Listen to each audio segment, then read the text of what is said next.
Good day. The audiobook, ladies and gentlemen, is a godsend for those who have to sit for countless hours and don't want to listen to either music or podcasts. And this month, we're going to be taking a look at two audiobooks and two audio dramas. First up, Terran Privateer, book one of the Dutchy, or if you're a Frenchy, Douchey of Terra series by Glenn Stewart. Finding good SF is difficult no matter what era you are living in. Finding good military SF is more difficult still. Most of both is just exposition and tech specs, with little character or plot other than fight the enemy. Glenn Stewart is an indie sci-fi writer found on Amazon and has put out numerous excellent works over the years. So excellent, in fact, that I would rate him as high as Christopher Nuttall in terms of writing quality. One thing that characterizes Stewart's works is fun. They are realistic and filled to the brim with tech specs, but they have fun to them. They have cool situations and plots that are seldom predictable, and characters that one actually comes to care about. Terran Privateer takes place in the future of 2185! Humanity has finally made it into space and has numerous colonies around the solar system. It even has a space navy. Sadly, it is ossified and technical development has slowed to a crawl. Or so, head of the Navy, Admiral Villeneuve, thinks. The novel opens with him being introduced to a bunch of super tech by a guy who might as well be called Space Elon Musk. This first part of the novel is super bloody exposition heavy. Every bolt and circuit of the super tech is explained in high detail.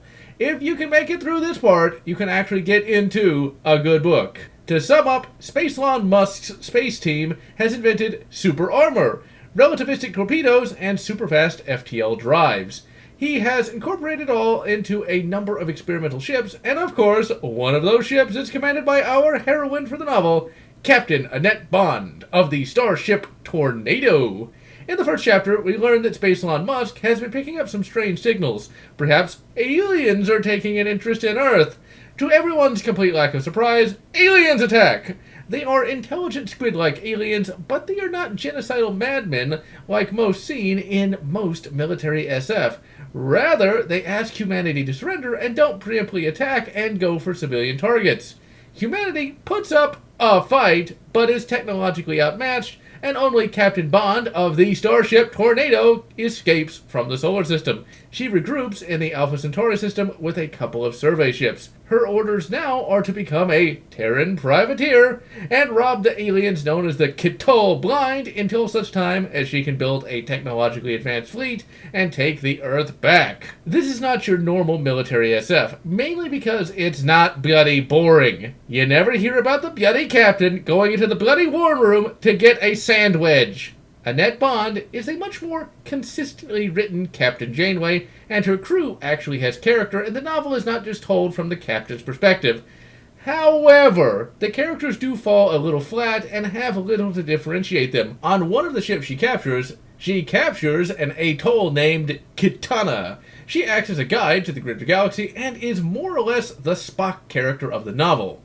This is not just a military science fiction novel, it is a grand space adventure in the same vein as Star Trek. The crew of the Tornado learn more about the universe and learn why the atoll actually invaded in the first place. And the reason is not what you would expect. There are many cool locations found in the novel, such as Tortuga, essentially a Mos Eisley in space. Earth is not forgotten as well. Admiral Villeneuve actually gets some screen time and is the eyes on the ground on Earth and finds that the atoll are not quite the evil conquerors that they first thought they were. Throughout the novel, the Tornado gets upgraded again and again and kicks major alien ass, and the novel comes to a head when Captain Bond captures a superweapon and has to decide if she wants to use it or not. Terran Privateer is exactly what I was looking for from an indie novel. It has actual characters, it has a living universe with cool elements in it, and it actually has a sense of fun and wonder to it. While it has epic space battles and marine boarding actions, it also has legitimate adventure where the characters learn about the galaxy they reside in. The novel is realistic but not cynical, and thus the novel actually uplifts the reader's mood and leaves them wanting more. The voice actress does a decent job of voicing the various characters, and it never gets monotonous or boring, but it does get a little cringy when she voices a British character. When I can do a better British-styled accent, you need to practice it just a little bit more. But overall, she gives each character a more or less unique voice. It is a book I highly recommend for anyone wanting a good Star Trek-ish book or a book that is actually fun to read. And so, I am General Lotz, wishing you good Space Night and good Alien 3 the audio drama, or whatever makes you happy. If you enjoyed this video, please consider subscribing, and if you can, please consider supporting me on Patreon so that I can continue bringing you this awesome content.